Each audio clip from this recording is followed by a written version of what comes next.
The question is that the further amendments, including an amendment to the title, be agreed to, and I call the member for Hinkler. Thank you, Mr Deputy Speaker. Well, in response, I'd like to speak about the fact that it is Labor's debt, and I'd like to discuss where it came from. And it's very, very clear to me that the money has already been spent. This is the reason that it needs to be increased, and as the amendment has come back, to be deleted. We have to have no debt ceiling. Quite simply, the money was spent on things like school halls. And I've been to many of these locations, up to 100, where the school hall was actually replicated side by side with one which they already had. At which stage I said, "Why have you got a second school hall exactly the same as the one you've got now?" Well, because, Mr Deputy Speaker, we were told we had to spend the money. We didn't have a choice.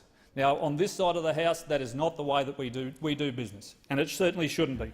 But of course, I will give them some credit. In areas like Tara and Miles and St George, where there was absolutely nothing, there was no local community facility, there was some benefit. But in the many hundreds of coastal locations, there were literally dozens of replications, whether it be in libraries, whether it be in other bird projects. The very first school project that I went to, Mr Deputy Speaker, I said to the construction company, "Are you sure that this cost $2 million? Absolutely. Design and construct project. How many have you got?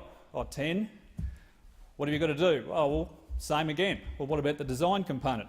Well, that's fine. We covered that in the original quotation. No problems at all. It cost hundreds of millions of dollars. And, Mr Deputy Speaker, just because someone sends you a credit card in the mail does not mean that you necessarily have to fill it. Just because we have an option to use that money does not mean that we will spend it.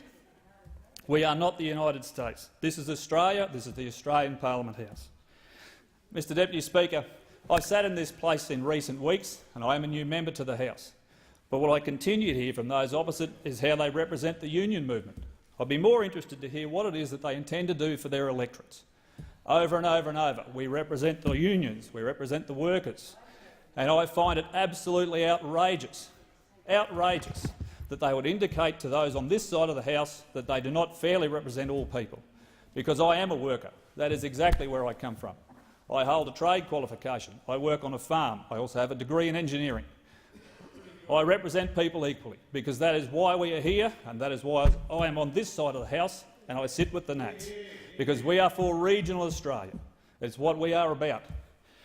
Mr Deputy Speaker, I'd like to talk briefly about a gentleman called Craig Van Rooyen.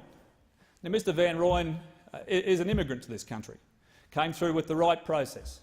It took years to arrive. They work hard. They have a lychee farm in my electorate in Hinkler. They were the people that broke the story on backpacker checks. If you recall, during the election campaign, a story in The Australian, Mr Van Rooyen came to me and said, "How is it possible that I have a cheque for a backpacker who hasn't worked on this location for 2 years? 2 years since they worked there, and yet they got a cheque for $900. Absolute waste. And yet it continues, and they want to continue again. The house insulation scheme. As an electrician, it was criminal. People lost their lives because of that project. And they should be very, very careful about what it is that they put forward, because it was clearly poorly planned. There was evidence, Mr Deputy Speaker, that was provided to people in this place. Member for Hinkler. They knew. Over and over and over, people were put at risk with no training in areas where they shouldn't have been, and they lost their lives. And you should recognise that. Because of that project, people lost their lives. Mr Deputy Speaker, I think it's time that people on this side of the House recognise that those opposite are not interested in what we do for Australia, because what we do here is in the best interest of all people in our electorates, not just union members, not just workers, but all people in the electorate. And I look forward to the process where it goes through the Senate and we can get on with the business of running this country.